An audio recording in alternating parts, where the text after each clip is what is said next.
પોરબંદર મહાનગરપાલિકા દ્વારા આગામી લોકમેળાની તૈયારીઓ ચાલી રહી છે, જેમાં વિવિધ કેટેગરીના પ્લોટ માટે જાહેર હરાજી શરૂ કરવામાં આવી છે।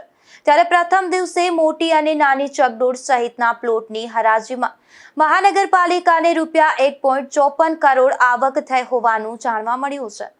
પોરબંદર મહાનગરપાલિકા દ્વારા લોકમેળાની તૈયારીઓ પૂરજોશમાં ચાલી રહી છે। વિવિધ કેટેગરીના પ્લોટ માટે ફોર્મ ભરવાની પ્રક્રિયા પૂર્ણ થયા બાદ હવે પ્લોટની જાહેર હરાજીની પ્રક્રિયા શરૂ કરવામાં આવી છે।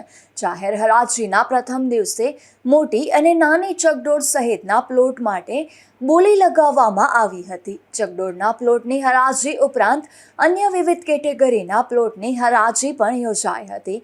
પ્રથમ દિવસની હરાજીમાં વિવિધ પ્લોટમાંથી મહાનગરપાલિકાને કુલ અંદાજે 1.54 કરોડ રૂપિયાની આવક થઈ હોવાનું સામે આવ્યું છે। પહેલા દિવસની હરાજી થઈ ગઈ, કઈ રીતે આવક થઈને કેટલી હરાજી? પોરબંદર મહાનગરપાલિકા દ્વારા આયોજિત જન્માષ્ટમી લોકમેળો જે છે 2026 3 થી 7 સપ્ટેમ્બરમાં એની પ્રથમ હરાજીની પ્રક્રિયા ગઈકાલે 12 તારીખે અમે રાખેલ હતી। એમાં મોટી યાંત્રિક ચકડોળ, નાની યાંત્રિક ચકડોળ ઉપરાંત અન્ય અમુક કેટેગરીની હરાજી અમે ગઈકાલે રાખેલી હતી। એમાં અંદાજે અમને 1 કરોડ 54 લાખ જેટલી આ હરાજીમાં આવક થયેલ છે, જેમાં મોટી ચકડોળમાં 1 કરોડ 21 લાખ જેવી આવક છે, નાની યાંત્રિકમાં 20 લાખ જેવી આવક છે અને બીજી અન્ય કેટેગરીની આવક છે।